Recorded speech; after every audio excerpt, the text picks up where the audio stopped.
Բարի երջանիկ ենք ոչ թե այլ բան, այլ ստեղծված իրավիճակում այլ բան որոշելու հնարավորություն ուղղակի չկար։ Ես պլանավորում եմ առավել մանրամասներ ասել, թե ինչն է պատճառը,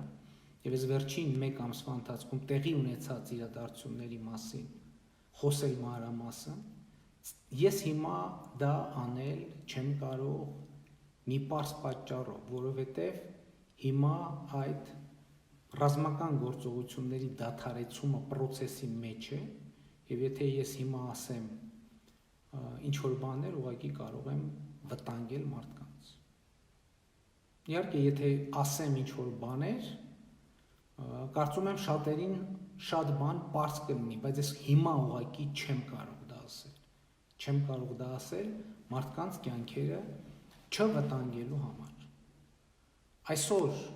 նրանք, ովքեր ջարդուփշուրներ են անում, նրանք հիմա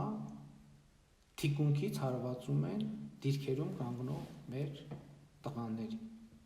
Իդեպ ուզում եմ ասել, որ այսքան ժամանակ խոսվել է, որ վայ,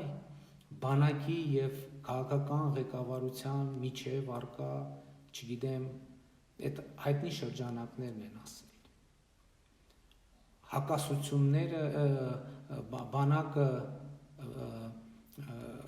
իբր փորձում են պաշտպանել բանակից, հա այսօր մի քաղաքական գործիչ կա, ընդդիմադիր, որը իմ հրաժարականն է նաև պահանջել, երեք չի առաջի օրը Շոշի դիրքերը թողել է փախել, գեներալի ուսադիրներով։ Այսօր եկել է ասում մենք մեր բանակի կողքը կանգնած ենք, բա ինչի է փախել։ Եվ ես համոզված եմ, որ այսօրվա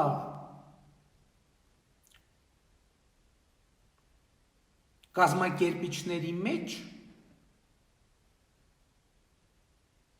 կան նաև այդպիսի մարդիկ։ Գիտեմ, որ կան շատ մարդիկ, ում մտադրությունները ազնիվ են եւ արդար են։ Գիտեմ, որ նաև կան զոհված մեր եղբայրների հարազատները։ Ես ասել եմ եւ ասում եմ, որ ծնկի եմ իջնում այդ մարդկանց առաջ, նրանց հարազատների առաջ, մայրերի առաջ, հայրերի առաջ, քույրերի առաջ, կանանց առաջ, երեխաների առաջ։ Բայց հիմա մի նախադասություն է ուզում ասել, այդ նախադասությունը ուղղակի հասկացա, որ պարտավոր եմ չասել այսօր։ Բայց ես ուրիշ բան եմ ասում, այսօր ինձ ասցին, որ այս դեբոշներ սարքողների մեջ կան, օրինակ, օլիգարխների, այսպես ասած, հանցավոր խմբեր։ Այդ են մարդիկ են, ովքեր 20 տարի գողացել են զինվորից, ովքեր 20 տարի գողացել են բանակից, ովքեր 20 տարի հարկ չեն վճարել, այսօր եկել են ազգի ու դավաճանության մասին են խոսում։ Բայց մարդիկ ինչ գործ ունեն Երևանում։ Արցախի նախագահի կոչերը չեն լսել, Շուշին վտանգված լինելու մասին կոչերը չեն լսել, օգնելու աղաղակները չեն լսել, ինչ գործ ունեն այդ մարդիկ Երևանում կամուֆլաժով։ Մեկը կարա ինձ բացատրի։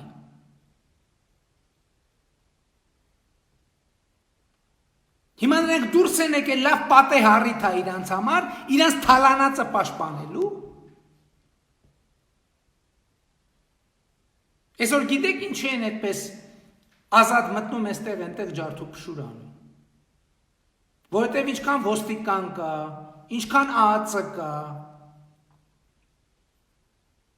ինչքան ՊՊՑ կա, բոլորը դիրքերում են։ Բոլորը դիրքերում են, իմ որդին էլ է դիրքերում, իմ կինն էլ է դիրքերում, իմ կինը դիրքերում է։ Եվ ես հպարտ եմ դրա համար։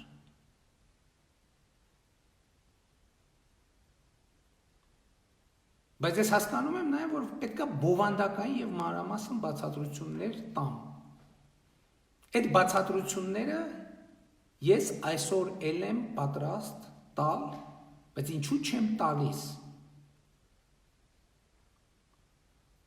որովհետև այդ բառերը, հիմա գիտեք էդ էլ կա, ինֆորմացիոն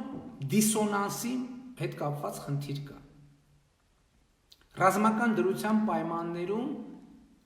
և պատերազմի պայմաններում ամեն ձևակերպած նախադասությունը ազդեցություն ունենում մարտական գործողությունների վրա, կոնկրետ ազդեցություն ունենում մարտական գործողությունների վրա։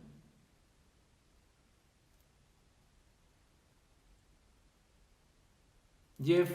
նաև այդ դիսոնանսի պատճառը է դա, և մենք դա հասկանում ենք և հասկացել ենք, բայց դուք էլ պետք է հասկանաք, որովհետև Facebook-յան գրառումները,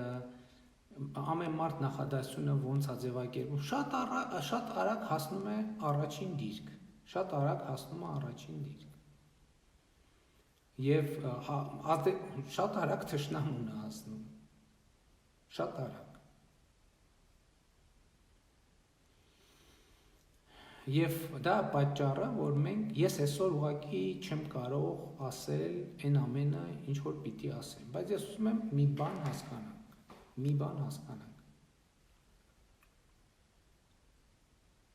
Այս որոշումը կայացվել է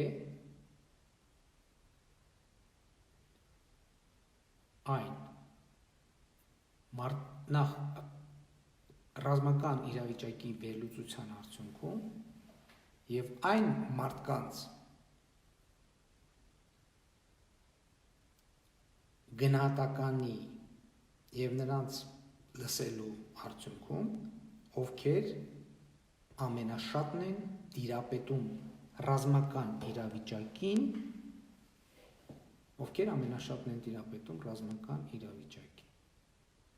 Մենք պետք է հասկանանք մի բան, որ ըստ էության մեր փառապանծ բանակը այսօր կռվել է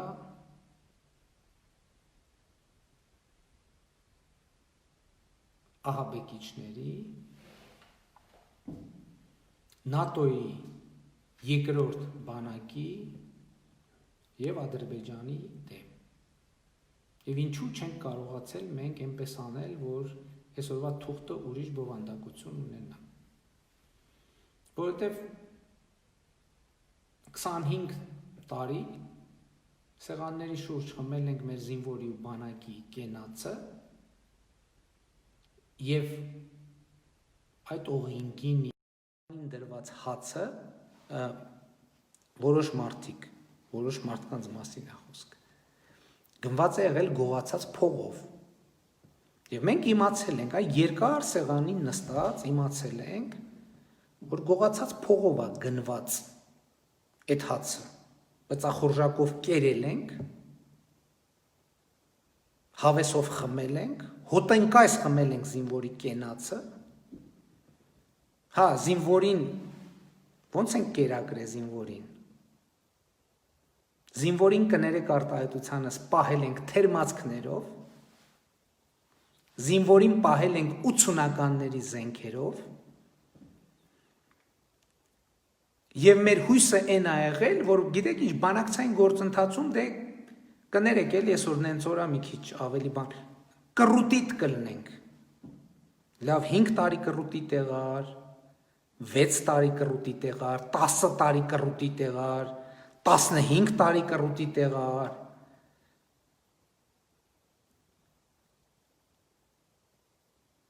ինչքան կարելի է կռուտիտ լինել, դրա վերջը գալիս է ի վերջո։ Եվ երբ որ դու այդ վերջի մասին չես մտածում, և մենք բոլորս այդ վերջի մասին չենք մտածել, նրանք ովքերի պաշտոնե պարտավոր էին մտածել, չեն մտածել, մենք է կողքից չենք արձանագրել, որ մենք գլորվում ենք դեպի այս օրը։ Ես իմացել եմ դա, որովհետև առաջին օրից տեղեկացել եմ բանակցային բովանդակությանը ընդ որում բանակցային բովանդակությանը մի վիճակում, որտեղ կրուտիտնելի բոլոր ռեսուրսները այլևս սպառված են։ Այ միջալուց այսօր այդ դեբոշանողների մեջ այդ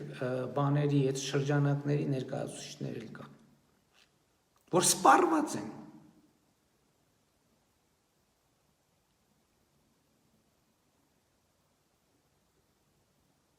Եվ ես ինչ եմ արել, ոչ թե գնացել և այդ բանակցային ժառանգությունը վերցրել և ասել եմ, ես հիմա կանեմ այդ ժառանգության արդյունքները, այլ ես փորձել եմ պատրաստվել այսօրվան, ամեն ինչ արել եմ դրա համար, ինչ հնարավոր էր։ Ինչ հնարավոր էր անել 2.5 տարում։ Եվ մեր բանակը մի ամսից ավել 44 օր պատվով կռվում է, կրելով անթիվ զրկանքներ։ Ես էլի եմ ասում, ծնկի եմ գալիս մեր բոլոր նահատակների առաջ, ծնկի եմ գալիս նրանց մայրերի, հայրերի, քույրերի, եղբայրների, կանանց, երեխաների առաջ։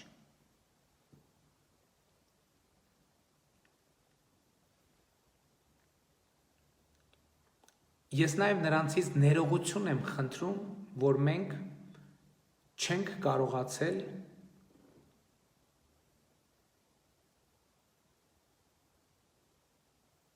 իրենց գործը շարունակել այնպես, իմիջիայլոց ոչ միայն այս պատերազմի նահատակների, այլև դրանից առաջվա նահատակների առաջ։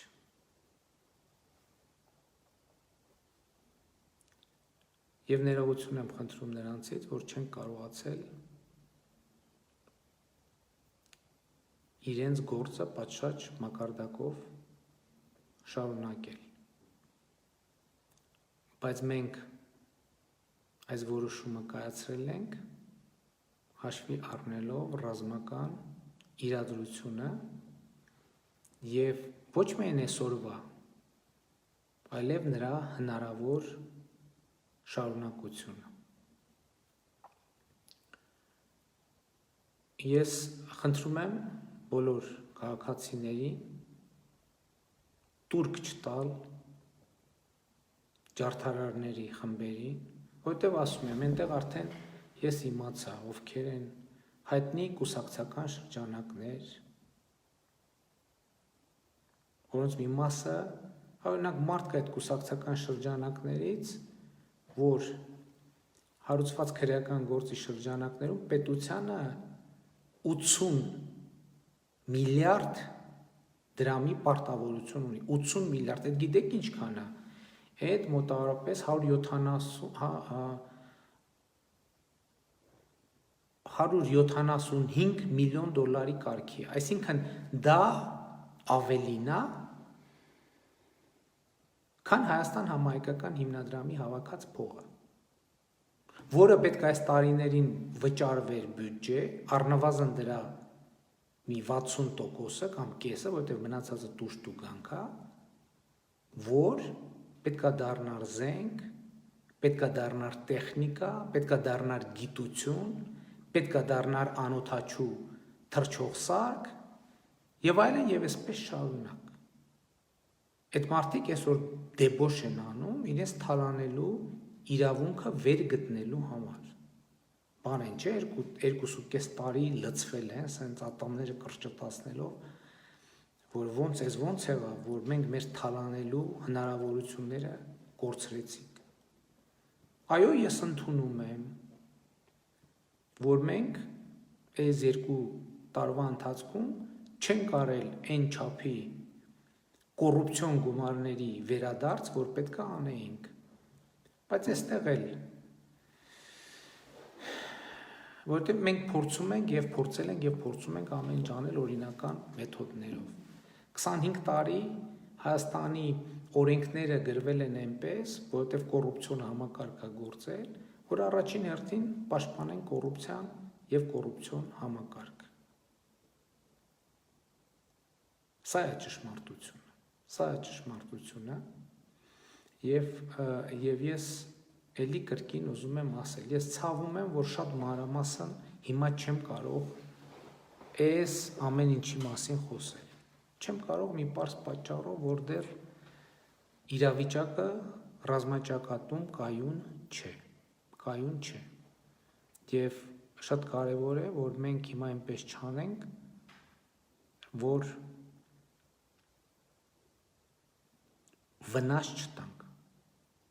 վնաս չտանք։ Ես հասկանում եմ էմոցիաները, այո, էմոցիաները պետք է արտահայտվեն, պետք է դուրս գան, բայց այս խոսակցությունը մանրամասն անելու ժամանակ դեռ կունենանք։ Եվ ոչ մի պատասխանատու, նա ով պատասխանատու է, պատասխանատվությունից չի փախչի։ Այդ թվում ես, եթե պատասխանատու եմ, պատասխանատվությունից չեմ փախչի բնականաբար։ Ես Հայաստանի բոլոր քաղաքացիներին կոչ եմ անում չտրվել սադրանքների։ Ես չգիտեմ ինչքանով adekvat կարողացա պատասխանել հարցերին, ես գիտեմ, որ կիսատ է ասածս, ես ինքս նախապես ասացի, որ կիսատ է լինելու, որտեղ մանրամասներ կան, որոնք ես այսօր չեմ կարող ասել։ Կայունանալուց հետո իրավիճակը մի շաբաթ հետո հնարավորություն կունենամ բոլոր հնարավոր մանրամասներով ասել, բայց ուզում եմ դուք իմանաք եւ վստահ լինեք մի բանում, որ ես ինքս, մեր կառավարությունը, մեր իշխանության ներկայացուցիչները ամեն ինչ, հնարավոր ամեն ինչ արել են, որ մենք այսպիսի արդյունքի չհանգենք, հնարավոր ամեն ինչ։ Ինչու դա չի ստացվել։ Հենց դա է ամենակարևոր խնդիրը եւ հենց դրա մասին է, որ պետքա տեղի ունենա մանրամասն խոսակցություն, որ ամբողջ կոնտեքստը պարզվի եւ պարզաբանվի։ Շնորհակալ եմ, որ հետևում եք։ Շնորհակալ եմ նրանց, ովքեր հավատում են,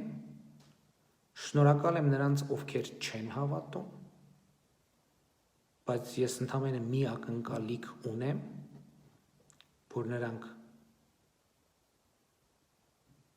կլսեն եւ հետեւություններ կանեն դրա արդյունքում։ Հա, այսօր մենք մարզպետների ջոկատներ ունենք, որ դիրքերում կանգնած են, մարզպետների ջոկատներ, որ դիրքերում կանգնած են, ընդ որում ջերմության մեջ մի մասը։ Գիտեք ինչ են իրանք դիրքերում ջերմության մեջ կանգնած, կորոնավիրուսով հիվանդ, թոքաբորբով եւ այլն, որտեղ այսօր դեբոշ անող որոշ մարդիկ օրինակ, ասենք չեն գնում եւ չեն գնացել իրենց դիրքում փոխարինելու, որտեղ մարդը ինչքան կարա կանգնի 10 օր, 15 օր, բայց դրան կարգ եւ ձև կա, չէ՞։ Սրանում է ամբողջ խնդիրը։ Այսքանը այսօր, չգիտեմ, հնարավոր է մի քիչ հետո էլի ուղիղ եթեր մտնեմ, որովհետև շատ տենց եթե նոր բան կունենամ ասելու կամ ինչ որ իրավիճակից բխող եւ բոլոր կազմակերպիչները այսօրվա հանցագործությունների ենթարկվելու են խստագույն պատասխանատվության։ Սրանում չկասկածեք, որովհետև Հայաստանի Հանրապետությունում քաոսին գալ էստեղ ընդդիմադիր ճառեր ասել, դիրքերից փախածներին, ովքեր գնում են Facebook-ում նկարվում են, հետո երբ որ մարտական իրավիճակը ալնում, արագ թողում փախնում են ընդ որում առանց ավելորդ բարդույթների, արագ գալիս Երևանում ընդդիմադիր ճառ ասելու։ Այսքանը ժողովուրդ ջան, սիրում եմ բոլորիդ, հպարտանում եմ բոլորովդ և խոնարհվում եմ բոլորիդ առաջ և ծառայում եմ բոլորիդ, որ չկասկածեք, որ այս ընթացքում որևէ վարքյան, որևէ ակնթարթ, որևէ գործողություն արվել է ի հակադրություն ձեր նկատմամբ իմ ունեցած ծառայական պարտավորությունների։ Մի վայրկյան անգամ խնդրում եմ և ես դա իհարկե կապացուցեմ, մնացածը դուք կորոշեք, ապացուցեցի, թե չապացուցեցի։ Այսքանը և կրկին ծնկի եմ գալիս մեր բոլոր զոհերի, նրանց մայրերի, հայրերի, քույրերի,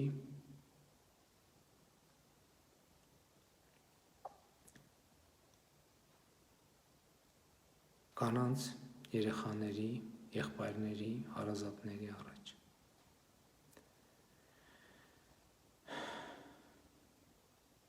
Շնորհակալ եմ, այսքանը։